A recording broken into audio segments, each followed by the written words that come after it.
मराठी, ते धडक ते धडक. गावरान परंपरेच्या स्वादाला घरगुती मायेचा स्पर्श आणि घाण्यावरील शुद्ध तेलाची हमी. विविध मसाले, तुमच्या जेवणाला देतात परिपूर्णता. याशिवाय आपल्या जेवणासोबत तोंडी लावण्यासाठी सर्व प्रकारच्या चविष्ट आणि चटकदार चटणी आणि एकदम शुद्ध प्रतीचे घाण्यावरील ताजे तेल देखील आम्ही काढून देणार. तर आमच्याकडे विविध प्रकारच्या शेवया देखील खवय्यांचा आनंद द्विगुणितच करणार. महात्मा गांधी विद्या मंदिर समोर विट्याचा राजा कॉर्नर येथे आजच या आणि अनुभवा ओम श्री गुरुमाऊलीची झणझणीत दर्जेदार चव. Om Shri Gurumauli special chutney, dry fruits and मसाले, चव जी कायम लक्षात राहील. संपर्क आपल्या स्क्रीनवर. अरे तुम्हाला चपल्या घालायला नव्हत्या 2-4 वर्षापूर्वी. तुम्ही गरीब लोकांच्या जीवावरती आज गाड्या घेऊन फिरताय, रेंज रोव्हर सारख्या, LC सारख्या गाड्या तुम्ही घेताय, फिरताय. लोकांना घरं द्या ना आणि परत मग तुमचा रुबाब करा.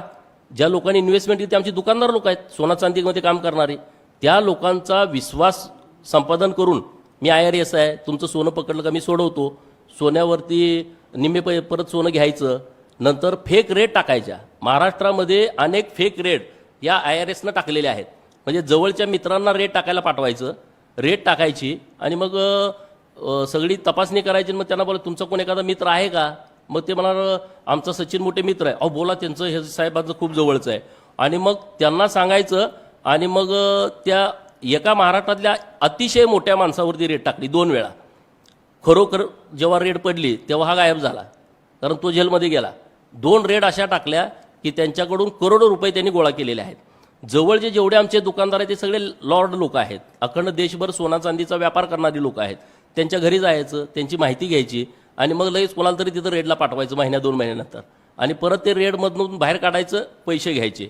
सोन्यामध्ये व्यापार करणारी लोक आहेत, त्यांचं सोनं पकडून द्यायचं, परत तिथल्या अधिकाऱ्याला सांगून निम्म करून घ्यायचं. आणि दुर्दैवाची बाब, माझे दुकानदार बांधव आहेत, त्यांच्या घरच्यांच्या बाबतीमध्ये खूप चुकीचं वागलं जात आहे. त्यांच्या मुलींना मुंबईला बोलवायचं, त्यांच्या सुनांना मुंबईला बोलवायचं, इथं ड्रगच्या पार्ट्या करायच्या.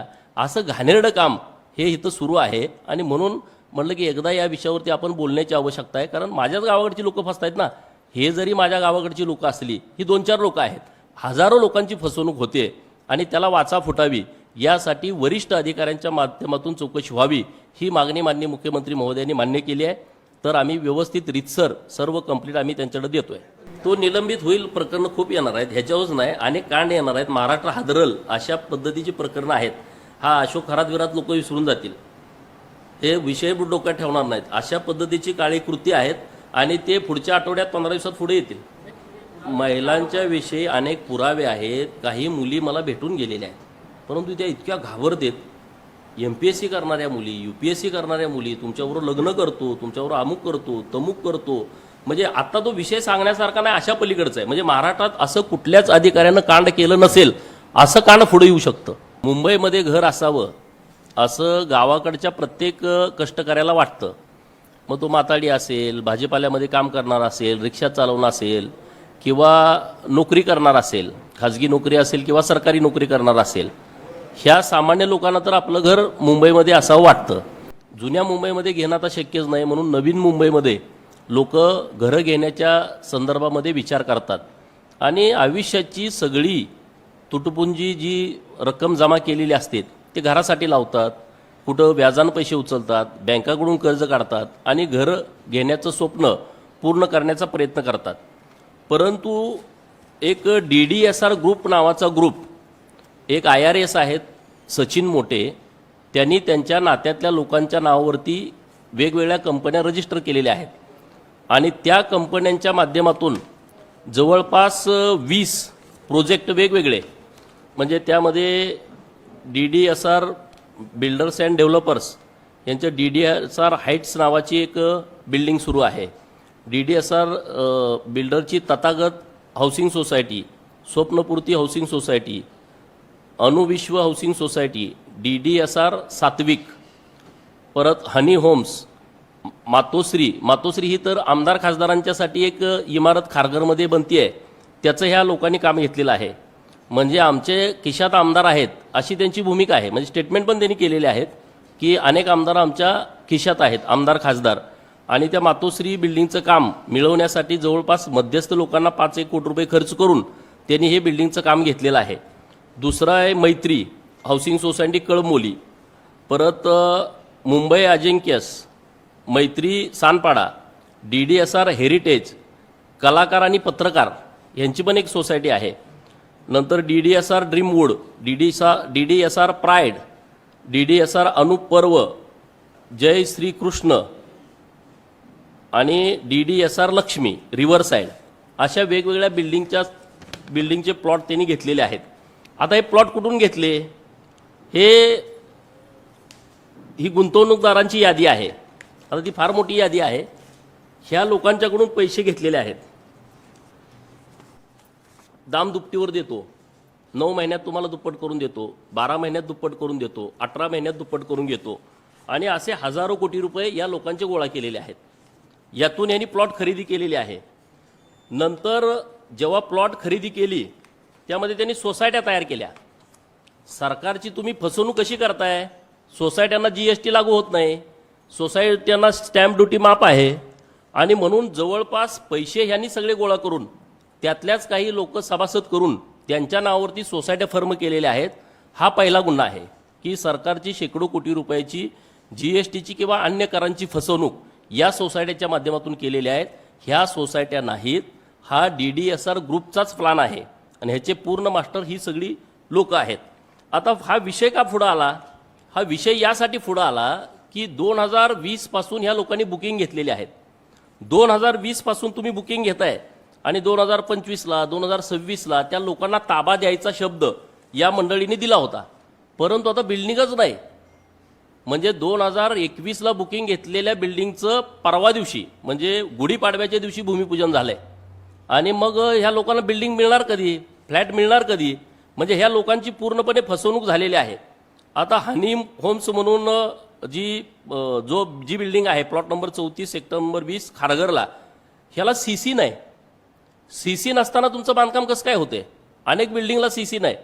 मग हे जे सगळे सिडकोचे अधिकारी आहेत, त्यांचे कोण आर्किटेक्ट असतील, हे सगळे अधिकारी यामध्ये गुंतलेले आहेत. हे सगळा मोठा फ्रॉड या सगळ्या माध्यमातून सुरू आहे. जेवढी बांधकामं सुरू आहेत, आता ह्या हनी होम्सला 1.97 करोडचा दंड आहे.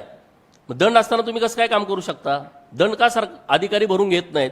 मग अधिकाऱ्यांच्यावरती कारवाई करावी लागेल का? काल मला वेळ ह्या विषयावरती सभागृहात मिळाला नाही, आणि म्हणून हे सगळं डिटेल लोकांच्या पुढे आलं पाहिजे. बरी आमच्याच गावाकडची लोक आहेत ना, हे करणारे बिल्डर पण आमच्या गावाकडचेच आहेत, परंतु ज्या लोकांनी फ्लॅट बुकिंग केलेले आहेत ती लोक सातारची आहेत, ती लोक सांगलीची आहेत, ती लोक सोलापूरची आहेत, ती अन्य विभागातली लोक आहेत. आणि अशा लोकांची फसवणूक हा स्वतः IRS असल्यामुळं त्या लोकांना धमकी देतो किंवा लोकांना भीती वाटते पुढे येऊन काय करायचं. आता DDSR हेरिटेज नावाची कोऑपरेटिव्ह सोसायटी स्थापन केलेली आहे. आता ह्या 4 मजल्याची CC मिळाली ह्या लोकांना, परंतु ह्यांनी बांधकाम जे चालू केलं आहे ते पुढची CC न घेता चालू केलेलं आहे. 263 फ्लॅटचं बुकिंग केलं आहे आणि बिल्डिंगचं अजून कामच नाही. त्यांना अजून पजेशन पण देतो बोलले होते 2026ला, त्या गोष्टीचं अजून पजेशन पण नाही आहे. रॉयल्टी मोठी ह्यांनी जे मुरुम उत्खनन केलं, माती उत्खनन केलं, त्याचं एक दंडाचं नोटीस त्यांना ड्रीमवूडला प्लॉट नंबर 22 ते 26 सेक्टर 13ला नायब तहसीलदार ठाणे दत्तात्रय बेडे 4291 बरातचं त्यांना नोटीस काढलं, परंतु दंड भरून घेतला नाही. मी काल महसूल मंत्री महोदयांना भेटलो की सगळ्या जेवढ्या 20 सोसायट्या आहेत त्यामध्ये तुम्ही जेवढे ह्यांना उत्खनन केलेलं आहे त्याच्याबद्दलचं तुम्ही माहिती घेतली पाहिजे. आता GST भरली नाही आणि GSTचं नोटीस त्यांना आलं, मग GSTच्या अधिकाऱ्यांनी का नाही कारवाई केली या सगळ्या विषयावरती? म्हणजे एका बाजूला लोकांच्याकडून करोडो रुपये घेत आहेत, त्यांची फसवणूक करतायत आणि त्यांना बिल्डिंगचा ताबा पण देत नाहीत, अजून ते देऊ शकत नाहीत. आता त्यांच्याकडं बिल्डिंग ह्या लोकांची सगळ्या फसवणूक झाल्या 100%. आज ते दर आठवड्याला बोलवत आहेत, त्यांना जेवण खाणं तुम्हाला देतो देतो देतो. आता मला लोक, काल मी सभागृहात विषय घेतल्यापासून एवढी लोक मला भेटली, सकाळपासून हॉटेलवरती 5-50 लोक मला भेटून गेली. आम्ही त्यांच्याकडे रोज जातोय, ते आम्हाला नंतर देतो, आता ह्याच्यात अडकलंय त्याच्यात अडकलंय, आणि त्यामुळे त्या लोकांची मोठी फसवणूक या सगळ्या लोकांनी केलेली आहे. आता मातोश्री आमदार खासदारांची बिल्डिंग यांनी बांधायला घेतली, बांधायला घेऊन 4 वर्ष झाली, अजून 4था स्लॅब चालू आहे. त्याच्या बाजूची बिल्डिंग पूर्ण झाली. म्हणजे आमदार खासदारांना पण ह्यांनी फसवलंय. आणि म्हणून मी काल सभागृहात ही मागणी केली की ह्याचा जो म्होरक्या आहे सचिन मोटे आणि मग त्यांच्यावरती कारवाई होण्याची आवश्यकता आहे. ते तिथं तर रतन टाटाचा फोटो वापरतात. या लाजीरवाणी बाब सगळ्यात ही गोष्ट आहे की या DDSR ऑफिसमध्ये आदरणीय रतन टाटा साहेबांचा फोटो आहे. तुम्ही फसवणूक करताय. जेवढे इन्व्हेस्टर आहेत, म्हणजे आता अशोक खरात जशी फाईल आल्या अशी सचिन मोटेची फाईल येण्याची शक्यता आहे. कारण प्रत्येक इन्व्हेस्टर जी लोक आहेत त्यांचे महिलांच्या बरोबरचे व्हिडिओ तयार करून ठेवलेत ब्लॅकमेल करण्याच्या दृष्टिकोनातून. आणि ही सगळी वस्तुस्थिती आहे. ही वस्तुस्थिती आज ना उद्या सगळी समोर येणार आहे. तत्पूर्वी सरकारनं या सगळ्या बाबीमध्ये, कारण CC न देणं, GST न भरणं, रॉयल्टी न भरणं, कुठल्याही परवानग्या न घेता बिल्डिंगचं काम चालू करणं, लोकांचं बुकिंग घेणं परवानगी नसताना आणि बुकिंग घेऊन 4-4, 5-5 वर्ष झाल्याच्या नंतर सुद्धा त्यांना फ्लॅटचा ताबा न देणं, या संदर्भामध्ये मी काल सभागृहामध्ये मागणी केली होती की सरकारनं या सगळ्या विषयाचा विचार करून सुमोटो यांच्यावरती कारवाई करावी. माननीय मुख्यमंत्री महोदयांना मी धन्यवाद देईन की त्यांनी जॉईंट CP लेवलच्या अधिकाऱ्याच्या माध्यमातून ह्या सगळ्या प्रकरणाची चौकशी करण्याचा शब्द दिलेला आहे. आणि म्हणून आता पुढच्या 4-5 दिवसामध्ये आम्ही हे सगळी डिटेल तक्रार माननीय मुख्यमंत्री महोदयांच्याकडे देतोय. काही तक्रारी आम्ही रितसर दिलेल्या आहेत. ह्या सगळ्या अरे ज्यांच्याकडे चप्पल घालायला नव्हती अशी पोरं 2-2 हजार कोटी येतात कुठून? आज हा जीवन भाई म्हणून आहे, त्याचा नंबर आहे 9619774551. त्याचा दुसरा भाई KP भाई हा 8691885721. ह्यांनी किमान 1000-1500 कोटी रुपये व्हाईट करून दिलेत त्यांना. कुठल्या आधारे दिले? एवढे पैसे आले कुठून? हवाला करणारी काही लोक आहेत, त्यांच्याकडे शेकडो कोटी रुपये आलेले आहेत. त्यांचे माझ्याकडे नाव आहेत, त्यांचे माझ्याकडे नंबर आहेत. नंतर मोहित कक्कर नावाचा फायनान्सर आहे, त्यांनी मोठं शेकडो कोटी रुपयाचं फायनान्स यांना केलंय. कुठल्या आधारे केलं? कुठल्या बेसवरती केलं? नंतर SBI बँकेच्या कर्ज काढलंय काही लोकांनी आणि त्या लोकांचे हप्ते सुरू आहेत. अरे बिल्डिंगच नाही तर हप्ते कसे काय सुरू? पोलीसमध्ये काम करणारी लोक आहेत, त्यांचे हप्ते सुरू आहेत बिल्डिंगमधले आणि त्या बिल्डिंगमध्ये अजून बांधकामच नाही सुरू झालं आणि तुम्ही त्याच्यावरती डायरेक्ट त्यांच्या पगारातून पैसे कट करता. म्हणजे हे बँकेची लोकसुद्धा या सगळ्या प्रकरणामध्ये दोषी आहेत. कारण सिडकोचे अधिकारी तर ह्यांना पूर्ण मॅनेज आहेत. सिडकोतले अधिकाऱ्यांची इन्व्हेस्टमेंट आहे. काही IPS, काही IRS, काही IAS यांचं यामध्ये पैसे गुंतलेले आहेत आणि ते सगळे प्रकरण हळूहळू या सगळ्या विषयात पुढे येतील. आता कलाकार आणि पत्रकार ह्यांनी पण बुकिंग केलेली आहे. एक त्यांची प्लॉट नंबर 13 सेक्टर नंबर 8 पनवेलमध्ये ही सोसायटी आहे. 2023ला काम सुरू आहे. आता नुसता 4था स्लॅब पडला आहे. ताबा देतो म्हणून ते बोलतायत. 2026ला ताबा द्यायचं होतं. आता 2026चा एप्रिल महिना सुरू होतोय आणि अजून त्याचं बांधकाम पण सुरू केलं नाही. म्हणजे त्या बिचाऱ्या पत्रकारांची पण त्यांची फसवणूक केलेली आहे. एजंट लोक जी मोठ्या प्रमाणात त्यांनी इथं बुकिंग दिलेलं आहे. रवीश भाटला आणि अप्रीत भाटला हे जे लोक आहेत ह्यांनी ह्या सगळ्या लोकांची फसवणूक मोठ्या प्रमाणात केलेली आहे. DDSR हेरिटेज आणि DDSR प्राईड ह्या बिल्डिंगच नाहीत आणि त्या शेकडो लोकांचे तुम्ही पैसे घेतलेत. शेकडो लोकांचे पैसे घेतलेत, काम नाही. आता गुढीपाडव्याला या सोसायटीचं काम ह्यांनी सुरू केलं आहे 19 तारखेला आणि त्यामध्ये कुठलीच परवानगी नाही. हे जे सगळे विषय आहेत या विषयाच्या संदर्भामध्ये मी सभागृहात विषय उचलला आहे आणि आता पण आपल्या माध्यमातून ज्या लोकांची फसवणूक झालीत त्यांनी घाबरण्याचं कारण नाही आहे. आता सुमोटो तर कारवाई होणारच आहे. दहिसरला एक त्याच्या बायकोच्या नावावरती एक प्लॉट आहे, म्हणजे ते एजन्सीमध्ये. त्यांना तर 5 वर्ष झालं त्यांची इन्व्हेस्टमेंट घेतली आहे, त्यांना हातवर केला. आता आम्ही तुमचं देऊ शकत नाही. म्हणजे त्या लोकांनी एवढे इन्व्हेस्टमेंट करून सुद्धा त्यांच्या हाताला काही लागणार नाही. असे हे सगळे जे विषय आहेत ते विषय आता रेकॉर्डवरती येण्याची आवश्यकता आहे. बाकीची जी प्रकरणं आहेत, महिलांची फसवणूक करणं, विद्यार्थिनींची फसवणूक करणं, IRS म्हणून त्यांना ब्लॅकमेल करणं, त्यांच्यावरती चुकीच्या पद्धतीनं वागणं, हे सगळे विषय समोर येतील. एक अधिकारी आहे माझ्या समाजाचा, क्लास 2 अधिकारी, त्याची बायको पळवून नेऊन पुण्यामध्ये ठेवणं, त्याचा डिवोर्स घेणं, असे सगळे विषय आहेत. ते मी यथावश्यक पुढच्या काळामध्ये ते सगळे विषय काढेन. परंतु आता लोकांची, गरीब लोकांची मोठी फसवणूक झाल्यामुळं ह्याच्यावरती कारवाई करावी. आणि हा दर दिवशी DDSRमध्ये येतो. आता म्हणजे माझा काय संबंध आहे, मी रेकॉर्डवरती नाही, तर ह्याची सगळी तपासणी झाली पाहिजे.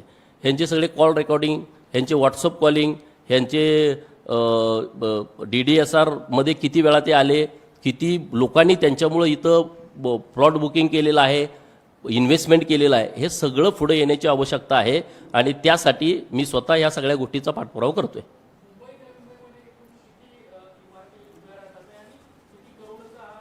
एक 2,000 कोटी तर सरासरी, म्हणजे कारण काय आहे, जमीनच ही जवळपास 1,500 कोटीपर्यंतची असेल. 50, 70, 80, 100 कोटीपर्यंतचे एक प्लॉट आहेत आणि हे इतकी मोठी रक्कम आहे आणि लोकांच्याकडून घेतले ग्राहक म्हणून त्यांच्याकडून जे घेतलेले पैसे वेगळे आहेत. 30 लाख, 40 लाख, 50 लाख, 60 लाखापर्यंत त्यांच्याकडून बुकिंग अमाऊंट घेतलेले आहेत. ह्या जवळपास 20 बिल्डिंग आहेत. 20 बिल्डिंग आहेत. आता फक्त एक बिल्डिंग त्यांची तयार आहे कळंबोलीची आणि एखादी दुसरी बिल्डिंग होऊ शकते, बाकीच्या बिल्डिंग तयार होणार नाहीत. आता ते मी कॉन्ट्रॅक्टरांची माहिती घेतली की 50 कोटी रुपये ते कॉन्ट्रॅक्टरचेच देणे आहेत. संडास बांधायला 4 माणसं लागतात, ह्यांची बिल्डिंग बांधायलाच 10-20 माणसं असतात मुंबईमधली बिल्डिंग बांधायला.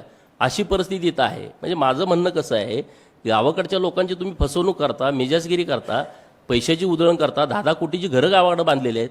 ग्राहक जेव्हा गुन्हा दाखल करायला जातात तेव्हा ही सगळी लोक ह्यांची चेनच तयार झाली आहे. नवी मुंबईमध्ये सगळे अधिकारी ह्यांना फॉर आहेत.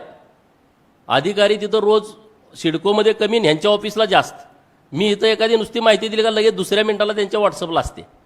पण ही सगळी चेन तयार झाली आहे आणि त्यामुळं म्हणून मी सभागृहात मागणी अशी केली की ह्याची चौकशी सुमोटोच लावा. लोक तर तक्रार द्यायला येतील. आता माझ्याकडे अनेक लोक आलेले आहेत. राहिलेल्या लोकांना माझी विनंती आहे की पुढच्या 8 दिवसात 15 दिवसात तुमचा फ्लॅट कुठं आहे त्यांच्याकडून घ्या. हवेतले फ्लॅट विकतायत हे, हवेतले. ज्यांना दुप्पट पैसे देतो म्हणले होते त्यांना आता मध्ये तुमचं दुप्पट झालं तर 11व्या मजल्यावरचा फ्लॅट घ्या. अरे मजलाच तयार नाही तर 11व्या मजल्यावरचा फ्लॅट कुठला घ्या. 22व्या मजल्यावरचा फ्लॅट घ्या. अरे मजला अजून तुमचा खड्डाच काढला नाही आणि तुम्ही 22व्या मजल्यावरचा फ्लॅट विकताय. म्हणजे या महाराष्ट्रात अशी जर फसवणूक होणार असेल तर आम्ही या विषयावरती बोलणं आवश्यक आहे. आणि म्हणून हे सगळं रेकॉर्ड म्हणजे एक ना एक फ्लॅट धारकाचं नाव माझ्याकडे आहे आणि ती सगळी गरीब लोक आहेत, इन्व्हेस्ट करणाऱ्या लोकांची नाव आहेत. तर हे सगळं प्रकरण पुढे येण्याच्या दृष्टिकोनातून मी स्वतः याचा पाठपुरावा करतो. हे बघा असू शकतं, हा पॉलिटिक्समध्येच आहे ना, हा नुसता नावालाच अधिकार आहे. हा ह्याच्या घरी सगळे पॉलिटिकल जे लोक आहेत ते सगळे लोक येतात. त्या विषयावरती मला जायचं नाही, मला हे पॉलिटिक्सला न्यायचं नाही, तो नंतरचा विषय येऊ. त्यांच्याकडून काय रिप्लाय ते त्यावर बघू आपण. परंतु ही लोकांची जी फसवणूक आहे, अरे आमदाराला फसवताय तुम्ही. आमदारांना तुम्ही 3-4 वर्षापूर्वी त्याचं भूमिपूजन झालंय, आता 4था स्लॅब चालू आहे. आता 3-4 वर्षात मुंबईमध्ये बिल्डिंग होती की नाही होती सांगा. आता मोठेपणा करायचा म्हणून आमदार माझ्या खिशात आहेत म्हणून त्यांनी 3600 रुपये बांधकामाला खर्च येतोय, 2400ला काम घेतलंय. असले सगळे उद्योग आहेत. नाही हे सगळं आता मी पुढच्या 5-6 दिवसामध्ये प्रत्येक प्रोजेक्ट वाईज आम्ही तक्रार तयार करतोय. वकील लोक मी या सगळ्या कामावरती बसवलेले आहेत. तशा पद्धतीची पूर्ण तक्रार तयार करून माननीय मुख्यमंत्री महोदयांच्याकडे जाणार. माननीय मुख्यमंत्री महोदय ज्या अधिकाऱ्याची नेमणूक करतील त्यांच्यापर्यंत हे सगळे पुरावे देऊन ह्यांच्यावरती कायदेशीर कारवाई झाली पाहिजे. रॉयल्टी बुडवणं, GST बुडवणं, CC नसताना बांधकाम करणं, OC नसताना लोकांना ताबा देणं, हे जे सगळे प्रकार आहेत हे सगळे प्रकार सरकारच्या नियमाच्या उल्लंघन करणारे आहेत. किंवा तुमचे स्वतःचे प्लॉट असताना तुम्ही सोसायटी फर्म करणं आणि सरकारच्या कराची फसवणूक करणं याचाही गुन्हा वेगळा दाखल होण्याची आवश्यकता आहे.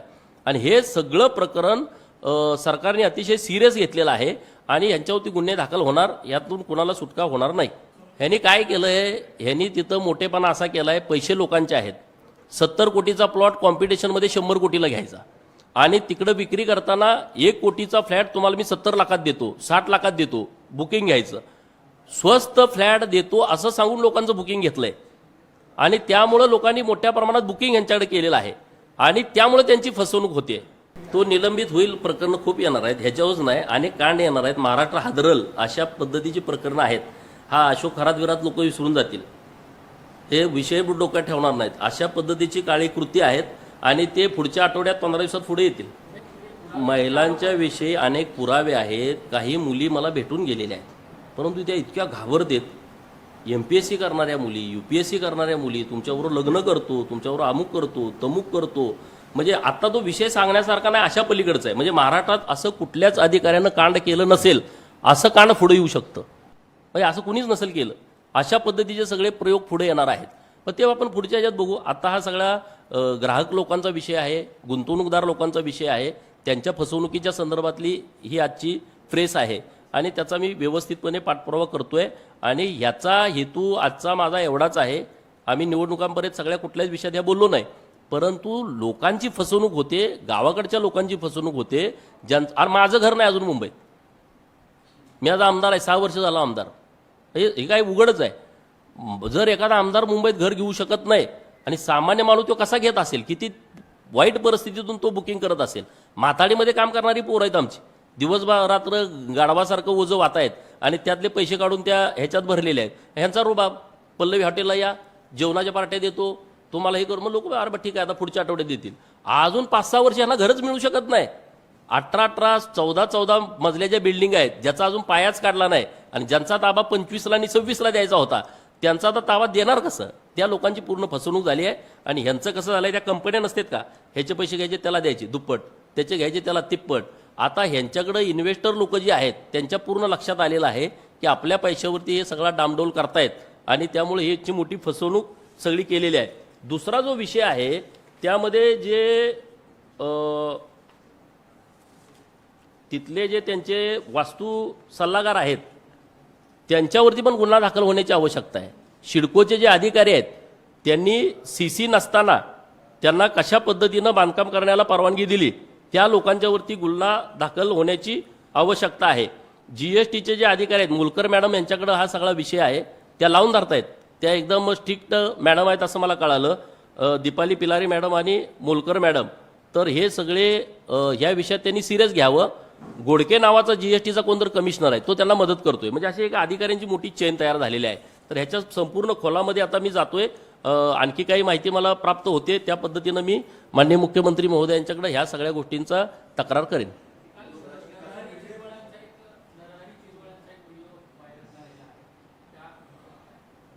आता हे बघा, AIचा जमाना आहे, जिरवळ साहेब बिचारा गरीब माणूस आहे, नेमकं काय झालंय ते बघायला पाहिजे.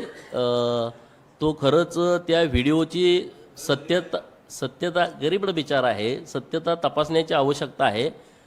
जे काय असेल ते सत्यता तपासून आमचे वरिष्ठ नेते, आता मी आमदार माणूस, मी एवढ्या मोठ्या विषयावरती काय बोलणार, परंतु आता AIचा जमाना काय पण येतोय व्हिडिओमध्ये, त्याचं जरा तपासणी करून त्याच्यावरती वरच्या लोकांनी निर्णय घेतला पाहिजे.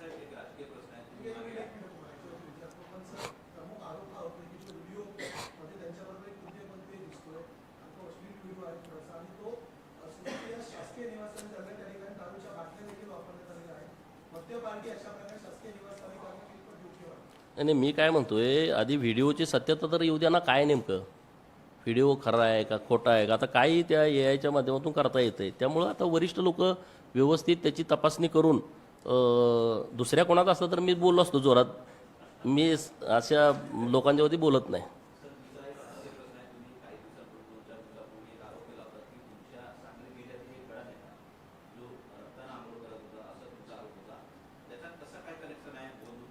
बोललो ना मी त्या विषयावरती.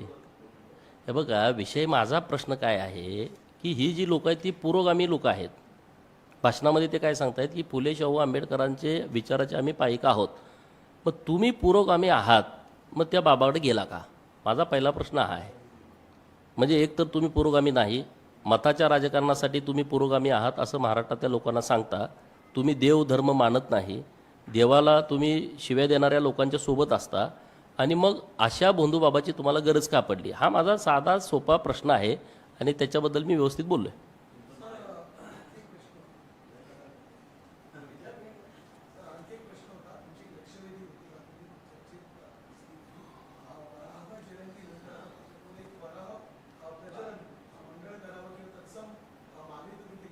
काल माझी 13 नंबरला लक्षवेधी होती रेग्युलर कामकाजामध्ये. सकाळच्या स्पेशल सिटिंगमधल्या लक्षवेधी झाल्या, परंतु रेग्युलर कामकाजातल्या लक्षवेधी होऊ शकल्या नाहीत वेळेअभावी. त्यामध्ये माझी लक्षवेधी वराह पालनाच्या संदर्भातली होती. वडार, कुंची कोरवी, सिकलगारी, वैदू, डोंबारी, कैकाडी असा जो भटका समाज आहे, ह्या समाजाचा हा पहिल्यापासून 2000 वर्षापासूनचा हा त्यांचा परंपरागत व्यवसाय आहे. म्हणजे हे नुसतं वराह पालन नाही, त्यांची ती फिरती बँक आहे. यावरतीच त्यांचं कुटुंब चालणं, मुलाचं शिक्षण, घरदारं बांधणं, हे सगळे विषय त्याच्यावरती चालत आहेत. परंतु आता काही सरकारनं म्हणजे अहिल्यानगरमध्ये परवा त्यांना सगळे कोंडून टाकले. अरे भाई, हा काय पर्याय नाही ना. आणि ह्याच्या संदर्भातली माझी काल लक्षवेधी होती की वराह पालनाच्या संदर्भामध्ये एक विकास महामंडळ राज्य सरकारनं घोषित करावं. हे सगळे भटक्या समाजातली लोक आहेत, यांच्याकडे जमीन नाही. यांना वराह पालन करण्याच्या दृष्टिकोनातून राज्य सरकारनं जमीन उपलब्ध करून द्यावी आणि त्यांना आर्थिक सहाय्य करावं, अशा पद्धतीची एक लक्षवेधी मी काल सभागृहाने मांडली होती. आणि ह्या सगळ्या विषयामध्ये स्वतंत्र महामंडळ स्थापन करून त्याला मोठं आर्थिक बजेट द्यावं, त्याला अध्यक्ष उपाध्यक्ष द्यावा, त्याला राज्यमंत्री पदाचा दर्जा द्यावा, अशा पद्धतीची माझी काल लक्षवेधी होती. परंतु वेळेअभावी ती झाली नाही. परंतु मी आता या सगळ्या विषयामध्ये पाठपुरावा करणार आहे. आता हे माननीय पशुसंवर्धन मंत्री महोदयांचा विषय आहे. मी त्यांच्याकडे पाठपुरावा करेन, मुख्यमंत्री महोदयांच्याकडे पण करेन.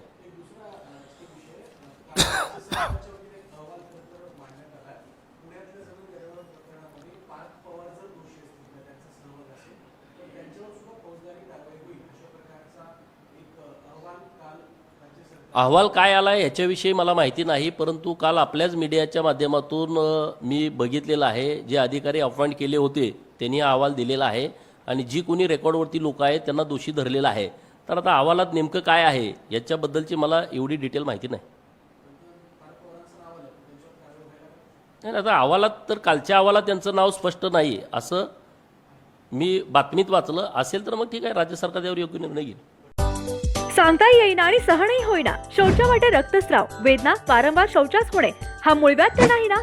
मिळवा कायमचा आराम, तोही एका दिवसात, वेदनारहित विना टाका.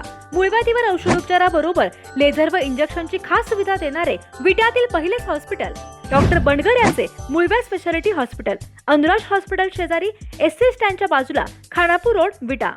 जिओ मराठी, ते धडक ते धडक.